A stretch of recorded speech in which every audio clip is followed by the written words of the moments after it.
नमस्कार बच्चों। आज हम कक्षा छठवीं विषय विज्ञान का टॉपिक हमारा पर्यावरण पर चर्चा करेंगे। वैसे हमारा पर्यावरण का टॉपिक है वह सिर्फ छठवीं के ही नहीं बल्कि बाकी कक्षाओं के लिए भी एक महत्वपूर्ण बिंदु या टॉपिक होता है। तो इस चर्चा को हम शुरू करते हैं। आज हम हमारा पर्यावरण के इन बिंदुओं पर चर्चा करेंगे, जिनमें से पहला है कि पर्यावरण की परिभाषा क्या होती है या पर्यावरण किसे कहते हैं, इस पर चर्चा करेंगे। दूसरा बिंदु है कि पर्यावरण के घटक क्या क्या हैं।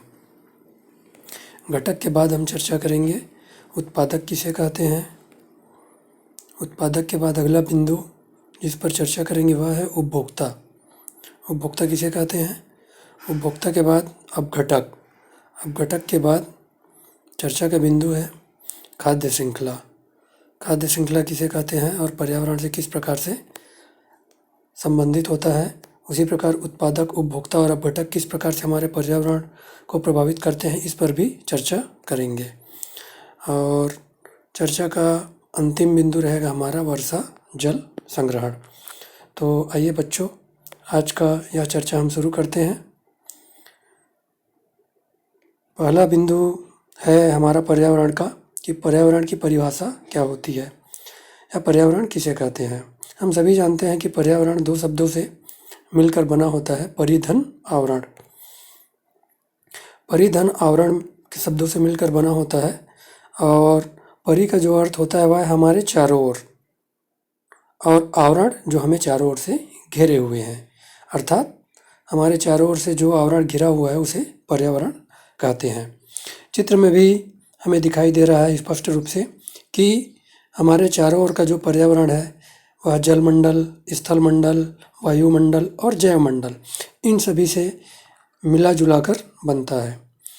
स्थलमंडल में पर्वत, पेड़ पौधे, जीव जंतु और मानव समुदाय और सभी जैविक अजैविक घटक आते हैं।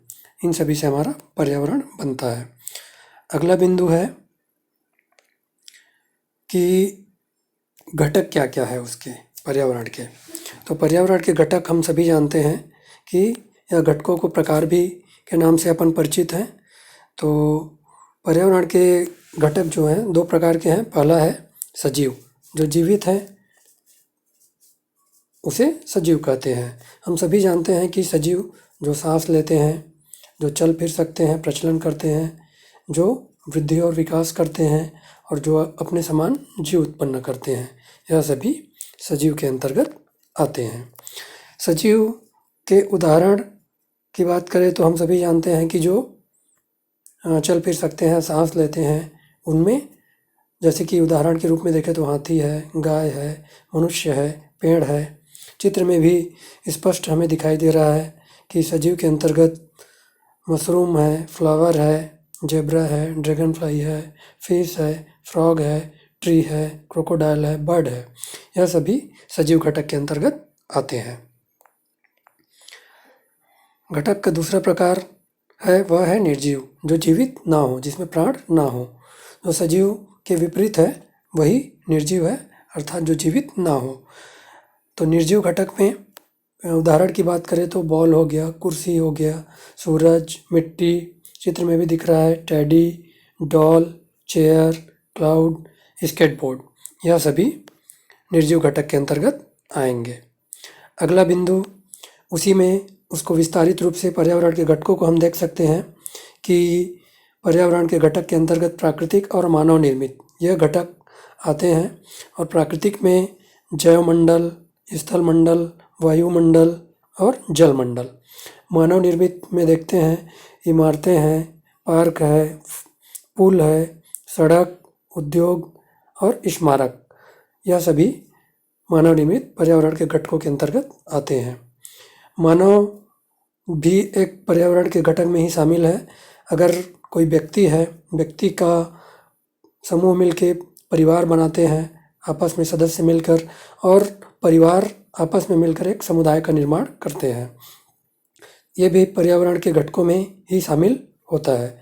और विभिन्न समुदायों में जो धर्म होता है, धर्म के साथ शैक्षिक गतिविधियाँ, आर्थिक गतिविधियाँ और राजनीतिक परिदृश्य या राजनीतिक गतिविधियाँ भी पर्यावरण के घटकों के अंतर्गत विस्तारित रूप में शामिल होते हैं। अगला बिंदु है वह है उत्पादक। उत्पादक किसे कहते हैं? हम सभी परिचित हैं कि सभी प्रकाश संश्लेषण करने वाले पौधे उत्पादक की श्रेणी में आते हैं। ऐसे पौधे प्रकाश, कार्बन डाइऑक्साइड और जल की सहायता से प्रकाश संश्लेषण की क्रिया द्वारा भोजन का निर्माण करते हैं।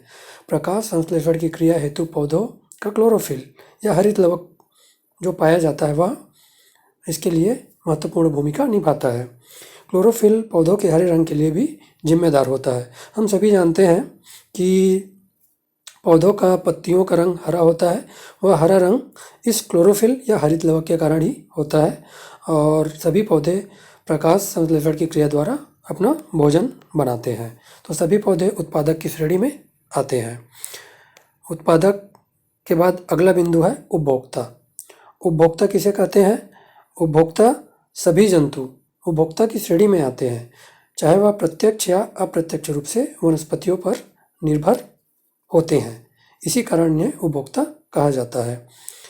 उपभोक्ता के प्रकार की बात करें तो मुख्य रूप से यह 3 प्रकार का होता है: मांसाहारी कॉर्निवोरस, शाकाहारी हर्बीवोरस, सर्वाहारी ओमनिवोरस। नाम में ही इनके अर्थ छुपे हैं। मांसाहारी कॉर्निवोरस जो मांस खाकर दूसरे जीवों को मारकर अपना भोजन ग्रहण करते हैं वह मांसाहारी कहलाते हैं। शाकाहारी हर्बीवोरस जो हरे पेड़ पौधों से अपना भोजन ग्रहण करते हैं। सर्वाहारी जो मांस और शाक पेड़ पौधों से भी अपना भोजन ग्रहण करते हैं। मांसाहारी के जीवों के उदाहरण की बात करें तो हम सभी जानते हैं, शेर हो गया, चीता हो गया, लोमड़ी हो गया, सियार हो गया, यह सभी मांसाहारी जीव के अंतर्गत आते हैं। शाकाहारी जीवों में गाय, भैंस, बकरी, खरगोश यह सभी आएंगे। सर्वाहारी जीव में मनुष्य, कुत्ता, बिल्ली यह सभी सर्वाहारी जीवों के अंतर्गत आते हैं। हमारी चर्चा का अगला बिंदु है अपघटक।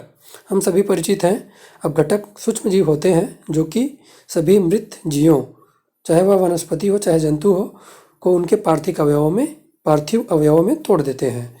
अपघटन की प्रक्रिया मृत्यु के बाद शुरू हो जाती है, जिसे सामान्य तौर पर सड़ने के तौर पर देखा जाता है। हम सभी जानते हैं कि अगर किसी भी जीव जंतु की मृत्यु होती है तो कुछ समय बाद उसका शरीर सड़ने गलने लगता है।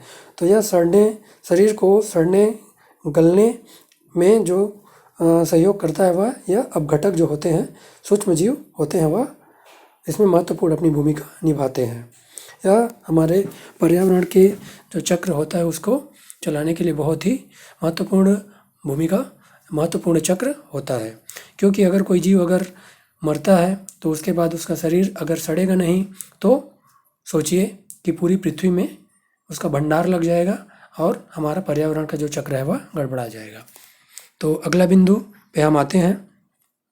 जो हमारा उत्पादक, उपभोक्ता और अपघटक है उसका एक यहाँ चक्र या एक क्रम दिखाया गया है कि किस प्रकार से सूर्य हमारे ऊर्जा का मुख्य स्रोत होता है और सूर्य की ऊर्जा से ही पौधे अपना प्रकाश संश्लेषण की क्रिया द्वारा भोजन बनाते हैं।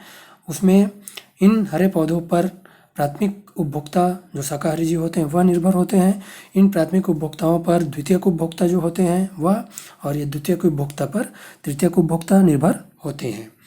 इन सभी जीवों को मृत्यु के बाद अपघटक के रूप में कवक और जीवाणु सड़ाने गलाने का काम करते हैं और यह हमारा चक्र निरंतर चलता रहता है। अगला बिंदु है वह है हमारे पर्यावरण का टॉपिक पे खाद्य श्रृंखला।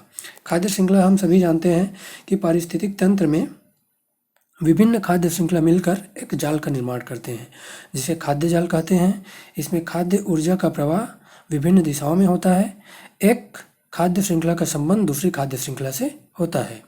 विभिन्न पोषण स्तर में जीव को अपना भोजन प्राप्त होता है। सभी जीव आपस में एक जाल द्वारा बंधे होते हैं और उसी जाल में आपस में मिलकर एक श्रृंखला का निर्माण करते हैं जिसे हम खाद्य श्रृंखला कहते हैं। इसको हम चित्र के द्वारा देखें तो स्पष्ट हो जाता है कि किस प्रकार से एक जाल का निर्माण हो रहा है। जैसे कि घास एक प्रारंभिक चक्र में प्रारंभिक बिंदु है। घास को छोटे सूक्ष्म जीव जंतु खा रहे हैं। सूक्ष्म जीवों को, कीड़े मकोड़ों को, टिड्डों को मेढक खा रहा है। मेढक को फिर सांप खाता है। सांप को बाज खाता है और इस तरीके से खाद्य जाल का आपस में निर्माण होता है। खाद्य जाल, खाद्य श्रृंखला स्थल का अलग होता है, जल का अलग होता है। अलग अलग स्थानों का खाद्य जाल या खाद्य श्रृंखला अलग अलग होता है। अगला बिंदु पे हम आते हैं आज का। अगला बिंदु है वर्षा जल संग्रहण, जो हमारी आज की चर्चा का अंतिम बिंदु है। हम सभी जानते हैं कि जल हमारे जीवन में किस प्रकार से बहुत ही ज़्यादा महत्वपूर्ण स्थान निभाता है। जल ही जीवन है कहा भी गया है। तो जो वर्षा का जल होता है वह हमारे लिए किस तरीके से हम उसको और ज़्यादा उपयोगी बना सकते हैं, इसका यह एक प्रक्रिया है वर्षा जल संग्रहण। देख भी रहे हैं कि हम जल संचयन में घर की छतों, स्थानीय कार्यालयों की छतों या फिर विशेष रूप से बनाए गए क्षेत्र से वर्षा का एकत्रित किया जाता है। इसमें दो तरह के गड्ढे बनाए जाते हैं। एक गड्ढा जिसमें दैनिक प्रयोग के लिए जल संचय किया जाता है और दूसरे का सिंचाई के लिए किया जाता है। और एक प्रकार का है जिसमें हम घरों में वाटर हार्वेस्टिंग प्रक्रिया द्वारा भूमिगत जल के स्तर को, स्टोरेज को बढ़ा सकते हैं। आजकल यह प्रक्रिया सभी घरों में अपनाया जा रहा है, जिससे कि भूमिगत जल का स्रोत जो स्तर होता है वह लगातार बढ़ने का इसमें ज़्यादा चांस रहता है। तो वर्षा जल संग्रहण बहुत ही आवश्यक है। यह चित्र में भी स्पष्ट हो रहा है कि किस प्रकार से वर्षा होने के बाद घरों में पाइप के थ्रू पानी को स्टोर किया जा रहा है, एकत्रित किया जा रहा है। तो यह वर्षा जल संग्रहण हमारे पर्यावरण में महत्वपूर्ण भूमिका निभाता है। इस तरीके से आज हमारा वर्षा जल संग्रहण का यह और पर्यावरण जो हमारा टॉपिक था, इसमें हमने विभिन्न बिंदुओं पर चर्चा की। आशा करता हूँ कि आज की चर्चा आपको पसंद आई होगी। धन्यवाद आप सभी का।